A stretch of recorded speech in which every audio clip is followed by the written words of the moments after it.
coffee huts on that corner. They're kitty corner to each other, and yet both locations always seem to be packed. I think they're two different crowds. The era of dueling Starbucks is about to end. CBC reporter Kirk Williams joins us now to tell us more. I can barely get this out, Kirk. Because you find it so exciting. No, because I find it kind of... I always thought it was silly, but then as we have discussed off air, they're both full. They are full, and they've been there for decades now. The one we have, as you know, they're at Robson and Thurlow. One has been there for 24 years. It was actually the third Starbucks to even arrive in Vancouver. The first one was at Seabus, the second was on Hornby, and then there was this one. And then the other one, Kitty Corner, was there for 23 years. So they, within a year of each other, they opened up the second one, and it's been kind of like an institution where people shop on one side of Robson, have their coffee, go up that one side, come back down the other, and then have a coffee on the other side, because, you know, crossing the street might be a problem. Why would you want to do that? Especially in that busy one way of Thurlow. That's right. It's a big street. So which one is closing down? It's the one that's on the south side of Robson. So it's the one that has the Red Robin restaurant at the top. It looks actually newer than the one that's in a heritage building, Kitty Corner. Yeah. So it's the one in the new building that's actually going to be shut down. Okay. They both, as I said, always seem to be so busy. Why is that one shutting down? Well, Starbucks says business is just fine, and you're quite right. 1,000 customers go into that store every day, so why are they shutting down? Good question. The issue is rent. Robson Street has one of the highest rents going. Not so much in Canada. It's about the third highest in Canada.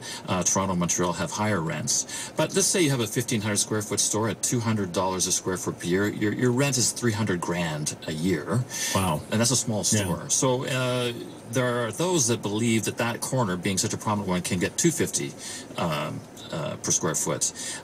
Neither side, either the owners of the building nor Starbucks, is saying what the rent dispute is actually about. But safe to say, Starbucks wants a rent reduction. Mm-hmm. The owner of the store wants a rent increase. Here's Cindy Bakich. She's the vice president of Starbucks for Western Canada. The stumbling block have been some details inside the lease. One, we have a price increase on our rent. Two, we have a demolition clause. Because of the demolition clause, we can't renovate the store because the location could come down any time. So it's a little tired, but those are our stumbling blocks with the lease negotiations. So that demolition clause is pretty key, actually. So the owner wants a clause that allows them to say to Starbucks, okay, 30 days, you're out because we're going to tear the building down or we're going to develop the site. Right. And Starbucks is going, well, we can't renovate, we can't plan ahead. No, that's not going to work for us. We don't want a demolition clause. But that building is worth $23 million. Wow. It's sitting on a really prominent corner. You could see a tower go up there, perhaps, if they could get the zoning changed. That might be a tough thing to do. But hey, Telus Garden is just going up. If the city is, wowed enough by a project, maybe they'll go for it. So the owners of the building, who are based both here in Vancouver and in Hong Kong, are going, well, wait a second, we want to have our options open. Mm-hmm. We want to be able to tear that building down if we want to. You could see a tower with at least 2 or 3 floors of retail on the bottom. Perhaps a Starbucks even. And in fact, they said if there was something new there, they would want to come back to that corner because it's such a good one. Maybe a condo called Starbucks. What happens to the people who work there? Well, they are getting to keep all of their jobs. They're going to go to other Starbucks store. Ironically, some of them will be going across the street to the other store because they've got those 1,000 people that they need to, find coffee for. So they're going to be plenty of macchiatos to be making for them.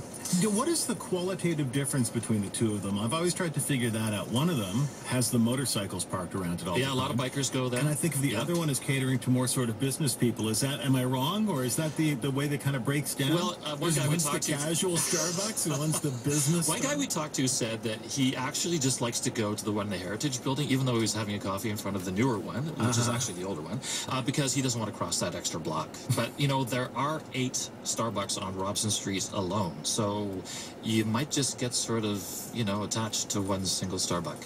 So, but this is the interesting thing about Robson Street, of course. We just had the big retail opening last week. J. Crew opened up there. So you've got rents getting completely out of control, but at the same time, you've got some retailers moving in, or does it depend on where you are on Robson and the building? It's shifting. Some of the industry insiders I talked to today that sort of are in the hooking those two sides up basically believe it depends on what you think about the direction. Is it going to go to those big American chain stores? If so, then maybe you can get more rents for the properties that you own if you're a landlord there.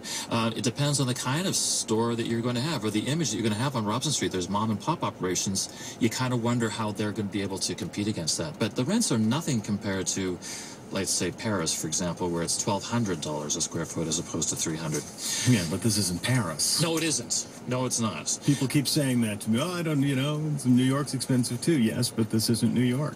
But this has been made into a Hollywood type of it. There is a Hollywood connection with these two Now stores. tell me about that. This is one of my all-time favorite movies, which of course is Best in Show. But when it was filmed in Vancouver, as you know, and there was a key scene filmed at one of the hotels on Burrard. Here's a clip from the movie that makes a reference to those two Starbucks across the street from each other. We met at Starbucks. Not at the same Starbucks, but we saw each other at different Starbucks across the street from each other. And Hamilton got up the courage to walk across the street one day and approached me. Yeah. I'd seen you at law school before. Yeah. And I know that sometimes I'd be in one Starbucks and then you'd be in the other Starbucks. And then I'd think maybe, I should go over to that Starbucks the next weekend, and then you'd be at the other Starbucks. So we kind of crossed. I know, it seems so stupid. He's so good. Oh, I remember what I was drinking when I met you. It was a grande espresso. That's right. I thought that was really sexy. Yeah.